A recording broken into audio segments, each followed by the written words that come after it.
Chris, welcome. So you are going to Eurovision. Are you finally aware that you won? Yeah, not really.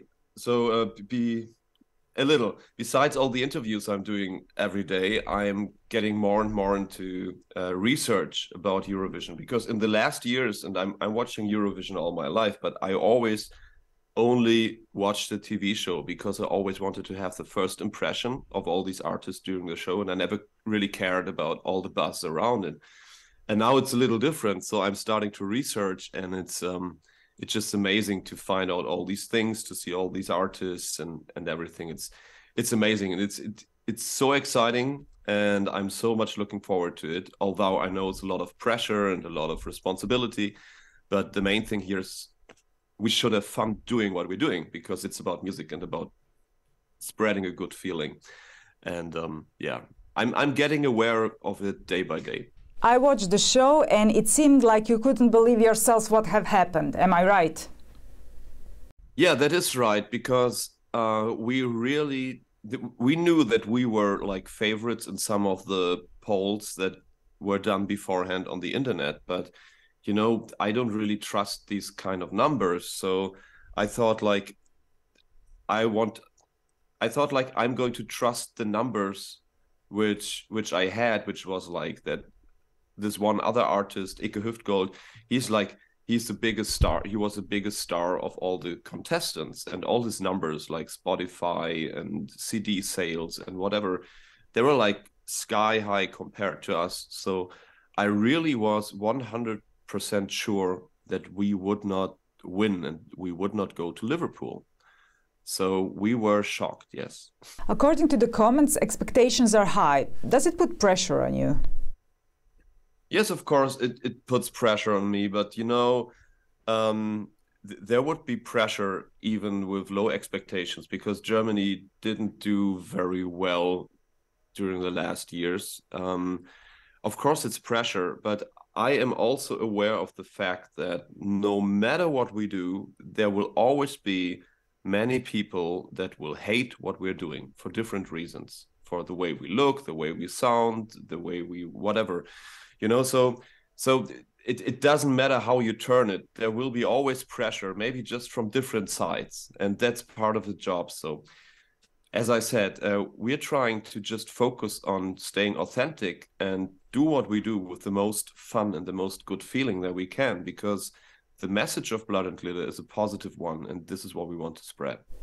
Can you explain the message? Yes, I can. Of course, there's room for interpretation, how you see it or not. If you want, you can say Blood and Glitter is only a party song, but if you look into it, you can also say it has an important political message. And the main message here is, and you can decide if you find that political or not. For me, it's not political when I say we're all from the same blood.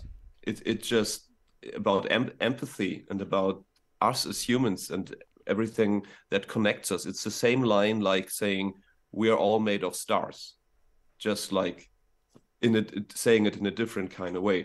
And this is what Blood and Glitter is about. And it's also about the contrasts in life that happen, also mainly about the contrast about our inner life and everything around us. But the message of Blood and Glitter is 100% positive, and we're trying to say that in our very own way, because we're not going on stage like saying people love each other, it's all right, you know. For us it would be boring. We like to paint a complex picture, which on first sight is like, what do they want to tell us? And then you look into it, and then you start feeling the message of the song. That's our way of creating art. Some comment says that that phrase, we're so happy that we could die, is not appropriate. No. And that's the problem. You're actually saying it wrong. It's not we're happy that we could die. It's we're so happy we could die. It's just about people not knowing the English language enough. If you say, I'm so happy I could die, it means like, oh my God, I'm so happy. If it would be over right now, I would be fine with it. It's like, it's the same thing like if you say, you are to die for. You are so beautiful, you are to die for. It's not about being happy to die. it's about, we are so happy we could die. You know? Yeah, I know. What I was saying. And many people do not understand that. They are actually phrasing it the way you just did. Like, we are happy that we could die. It's not we are happy that we could die. It's we're so happy we could die. It's an 100% positive saying. It's not a song about dying. And also saying, let your blood flow. It's not about letting your blood flow out of your body. It's not about a splatter movie. It's like, let your blood flow. It's your elixir of life. It's what keeps your life. It's your heartbeat. So we know that many people can get this wrong, and we know it's provocative to say that. And that actually allows you to have a deeper look at it. But some people, even when we discuss that, even when we explain that, they stick to the point and say, no. You're saying that you're happy that you could die. But then they just don't get the actual phrase and what it means. It means something very, very different. Will you change something in your performance, or it will stay the same? Yes and no. Of course, we will change it, but we will mainly upscale it to this bigger stage.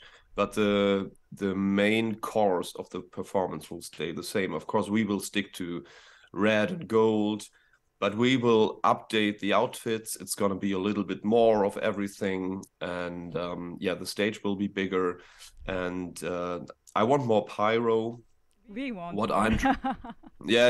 What I'm dreaming about is having a pyro rain, a red pyro rain, which looks like this blood rain that we have in the video, but made of fire. I think that would be beautiful. But we're checking all these things at the moment. So staging is being planned, and there won't be like a major surprise, like you see us in green outfits underwater or something. Not like that. It's got to be the same kind of thing, just bigger.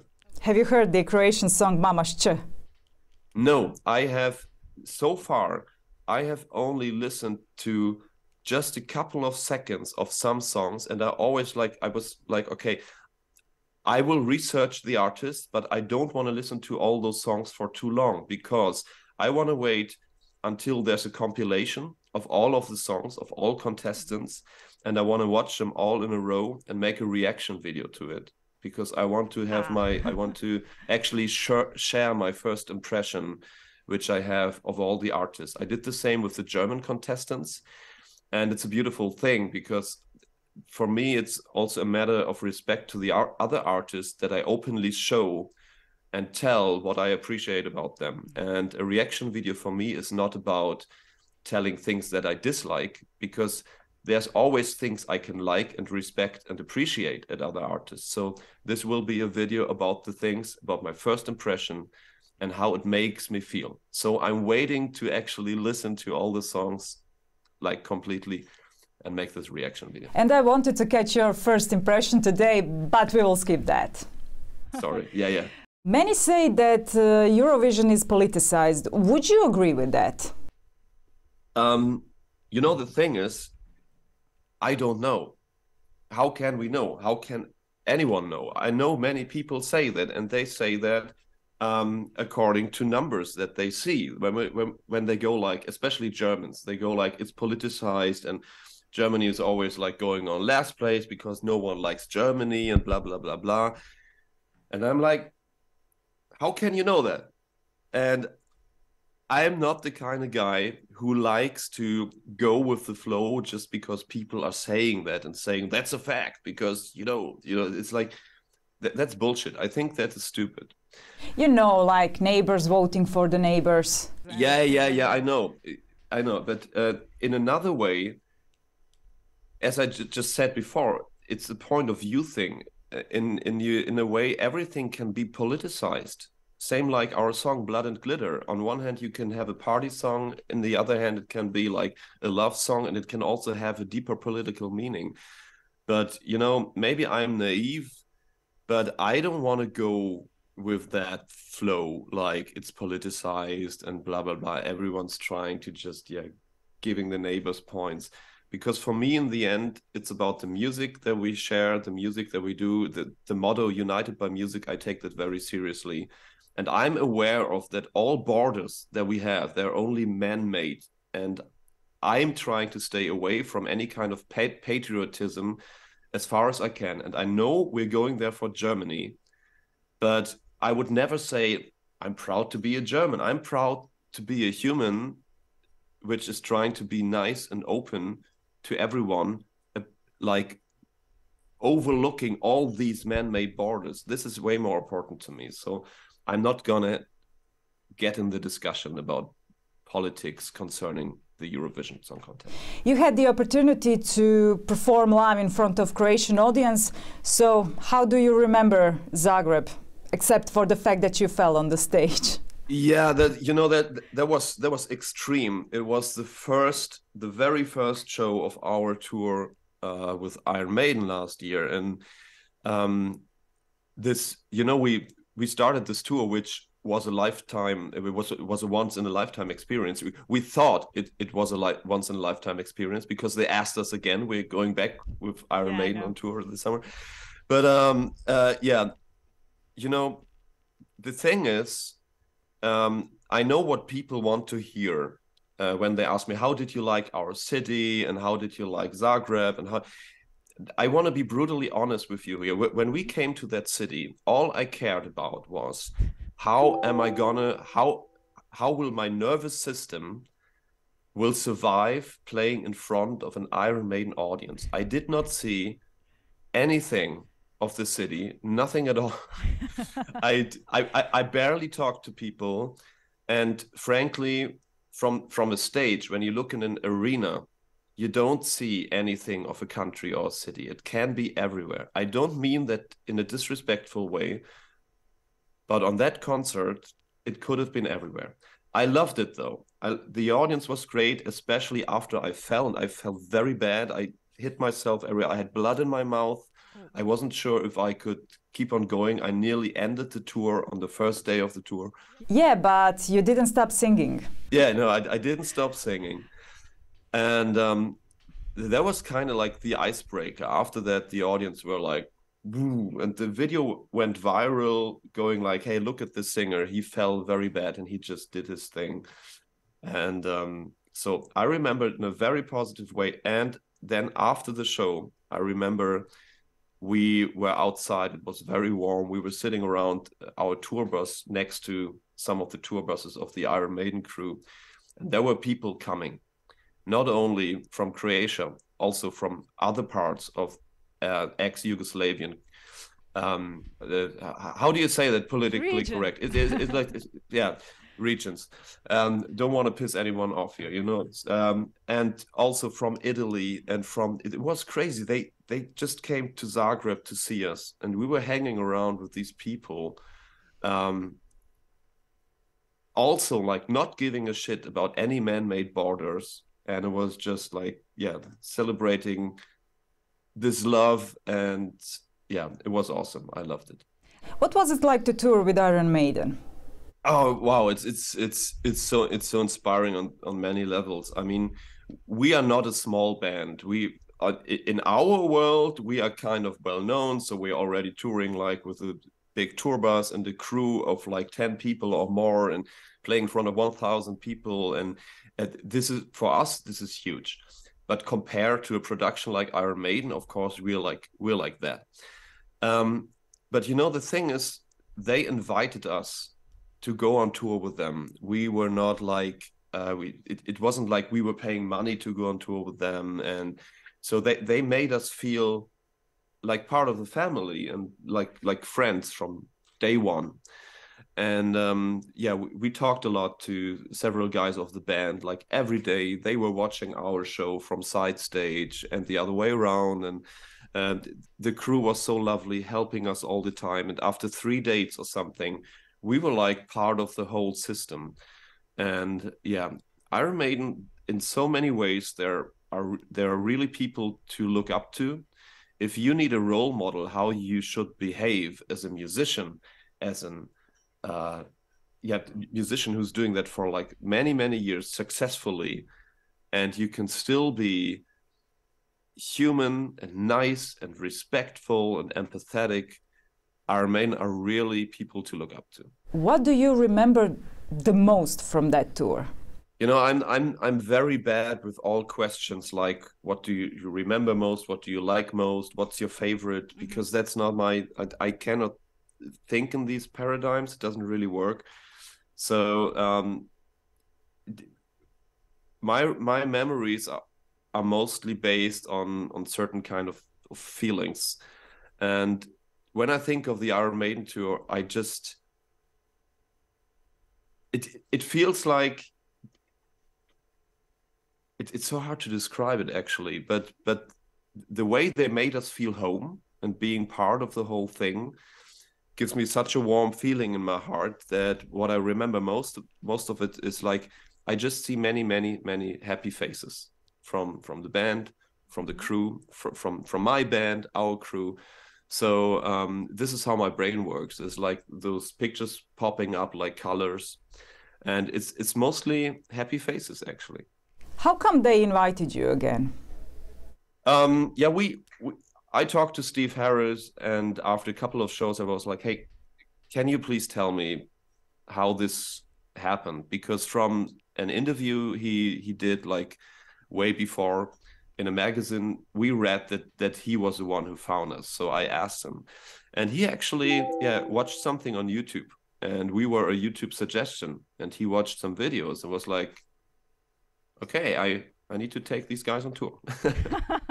Does it bother you that you are constantly being compared to Rammstein? No, it doesn't bother me because I know people need comparisons, and comparisons are always like most of the times go the easy way. We are German, Rammstein are German, they use makeup, we use makeup, they have heavy guitars, we have heavy guitars.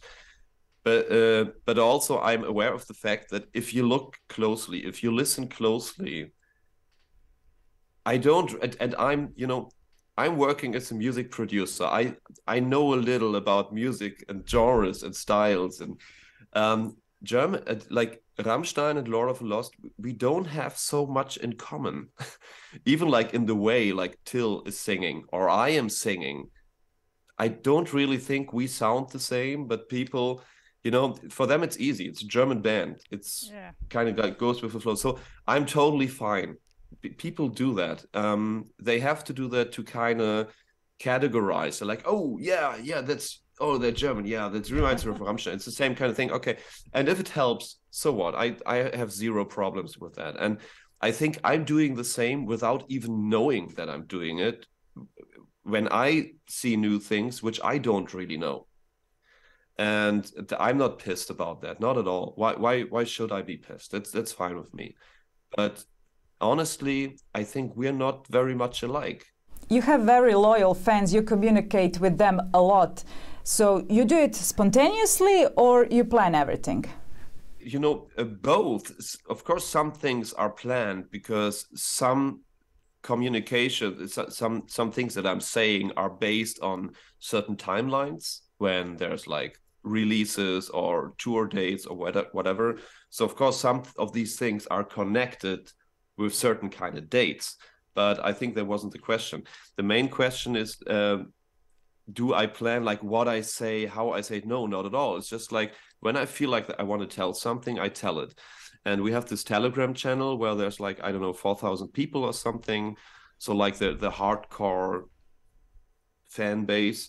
And sometimes I just sit in a car and I have some thoughts, not even related to music or whatever, just things that happen in the world. And I have some thoughts that I want to give them because I think it might help them to hear them. And maybe it even helps me to say them. So I'm just putting the phone somewhere in the car and talk for 5 minutes. And then I'm doing the same thing again in English because I always try to do the German and in English. And no, I'm not planning this. And if I want a reaction by the people, if I want to communicate, then I'm doing that on Facebook or Instagram, where people can actually ask questions, I can answer. So it goes both ways. Sometimes it's only me saying something and I don't get any reaction, which happens on Telegram. It's just a one-way channel. And sometimes I want a reaction. Are we doing this Twitch streams and so on? And we're also asking them how they like certain kind of things. like when it comes to merch or whatever, because it's interesting for us to see what they actually need, you know. You are a very eco-friendly band. Your merch, vinyls are recycled from the recycled materials. Can you tell us a few words about that? You know, we are trying as much as possible to have eco-friendly stuff. It doesn't work all the time with all products, but with most of them. And of course, we have to sell all those products a little for a higher price. But people get that. No one ever complained, because when you produce eco-friendly shirts with eco-friendly prints and, you know, everything organic and CO2, blah, blah, blah, you know, all these kind of things, of course, it's more expensive, but still merch is something we have to live from. It's part of our job. So, of course, we have to sell it for a higher price. No one complains, and we're happy to do that because, you know, we are a band. We are in our songs and interviews, I'm always opening my mouth and talking about making the world a better place and blah, blah, blah, blah, blah. And I cannot possibly, on the same hand, produce, I don't know, 1,000 shirts somewhere in a factory where like 8-year-old children are working. That doesn't work. Not at all. So we're trying to do our best we can. And yeah, the recycled vinyl, this is interesting because you don't really know what color you get, because they recycle different kind of color, polyvinyl chloride, which is the plastic kind of where vinyls are made of. And so they have different kind of buckets. They put all the red trash in one bucket, the blue in this, and so on. So what you get is like maybe a red vinyl plus a blue vinyl, and they have like colored freckles, you know. It's not just a plain color. You really see the melted plastic there mixed up. It's super interesting. So each one is individual, and it's possible to do that. And also with CDs, you know, when you have these regular, most of CDs at the last years have this card box thing, these digipacks. But inside, there's a plastic tray holding the CD. Why? Yeah, right. We don't do that anymore. So there's like the CD is in a cardboard sleeve. Of course, the digipack then is a little thinner. It looks a little less impressive. But why do you need that piece of plastic there? You don't need it. Right. So we're always trying to find ways to do it as eco-friendly as possible. Will we have a chance to see you in Croatia or somewhere near? Yes, we are planning things for Europe in spring next year, not this year, because this year is like we're still trying to make so many different countries happy after being away for 2 years due to the pandemic, and it's really hard to catch up. And we just have no time left because we need a little time for our private lives. I also work as a music producer. I need to get into that, and so we cannot be on tour the entire year, but we are trying to get back to Croatia and other countries in that region, and like also like Eastern Europe, many countries, Baltic states and so on. We're trying to do that in spring next year. Chris, that's all. Thank you very much for your time. Thank you.